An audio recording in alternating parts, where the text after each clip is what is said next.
Daily. Taste the Daily.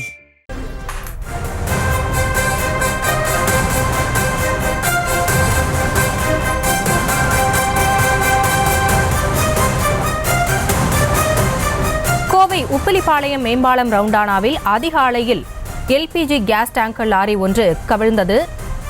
இந்த விபத்திலிருந்து லாரியை மீட்கும் பணி தொடர்ந்து நடைபெற்று வந்த நிலையில் தற்பொழுது லாரி மீட்கப்பட்டிருக்கிறது. அது குறித்தான அண்மை செய்தியை பார்த்து வருகிறோம். மாற்று லாரியில் டேங்கர் ஏற்றப்படுகிறது. இன்னும் சற்று நேரத்தில் வேறொரு லாரியில் டேங்கர் கொண்டு செல்லப்படும் என்று தகவல் கிடைக்கப்பட்டிருக்கிறது. கோவையில் சாலையில் கவிழ்ந்த கேஸ் டேங்கர் மீட்கப்பட்டிருக்கிறது. அதற்கான பணி நடைபெற்று வந்த சூழலில் கிரேன் மூலம் அது தூக்கி நிறுத்தப்பட்டு தற்பொழுது மீட்கப்பட்டிருக்கிறது. அந்த காட்சிகளையும் உடன் பார்த்து வருகிறோம். டேங்கரை மாற்று லாரியில் கொண்டு செல்ல ஏற்பாடுகள் நடைபெற்று வருகின்றன. விவரங்களோடு இணைகிறார் எமது செய்தியாளர் அருண். வணக்கம். தற்பொழுது அந்த டேங்கர் மீட்கப்பட்டு இருக்கிறது, மாற்று லாரியில் கொண்டு செல்ல ஏற்பாடு செய்யப்பட்டிருக்கிறது. விவரங்களை வழங்கலாம். வணக்கம். அதாவது காலை 2:45 மணி அளவில் நடைபெற்ற இந்த விபத்து டேங்கர் லாரி கவிழ்ந்தது. அதைத் தொடர்ந்து சுமார் 8 மணி நேரத்திற்கு பிறகு தற்போது கவிழ்ந்து கிடந்த அந்த டேங்கர் தற்போது நிமித்தி வைக்கப்பட்டிருக்கிறது. அந்த டேங்கரில் எந்த விதமான கசிவும் இன்றி அது பாதுகாப்பாக இருக்கக்கூடிய நிலையில அந்த டேங்கரை வேறு ஒரு லாரியின் மூலம் அதனை கொண்டு செல்வதற்கான ஏற்பாடுகள் தற்போது நடைபெற்று வருகிறது.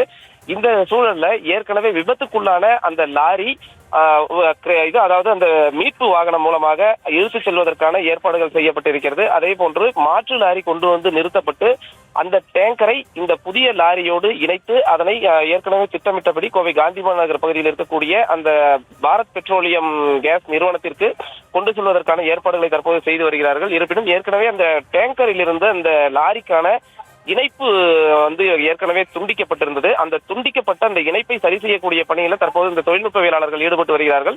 அந்த பணி எப்படியும் ஒரு 45 நிமிடங்கள் முதல் 1 மணி நேரம் வரை நீடிக்கும் என்று கூறப்படுகிறது. எனவே 1 மணி நேரத்திற்குள் இந்த இடம் சாதாரண நிலைக்கு கொண்டு வரப்படும் எனவும் அந்த லாரி கொண்டு செல்லப்பட்ட பிறகு இந்த பகுதியில் ஏற்கனவே தடை செய்யப்பட்டிருக்கக்கூடிய போக்குவரத்து சீரமைக்கப்பட்டு இந்த வழியில் வாகன போக்குவரத்து அனுமதிக்கப்படும் என்றும் தெரிவிக்கப்பட்டிருக்கிறது. தற்போது வரை இந்த இடத்தில் காவல்துறையினர் அதிக அளவில் குவிக்கப்பட்டு பாதுகாப்பு பணி தொடர்ந்து நீடிக்கப்பட்டுதான் வருகிறது. எந்த விதத்திலும் பொதுமக்களோ வேறு ஏதாவது வாகன ஓட்டிகளோ இந்த பகுதிக்கு வர முடியாதபடி தடுப்புகள் அமைக்கப்பட்டிருக்கிறது. மாற்றுப்பாதையில் வாகனங்கள் சென்று கொண்டிருப்பதால் பல்வேறு பகுதிகளில் லேசான போக்குவரத்து நெரிசலும் ஏற்பட்டிருக்கிறது.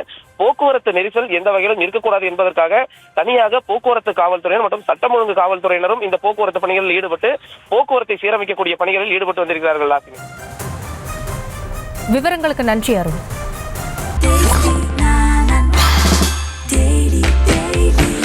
Taste Daily. Taste the Daily.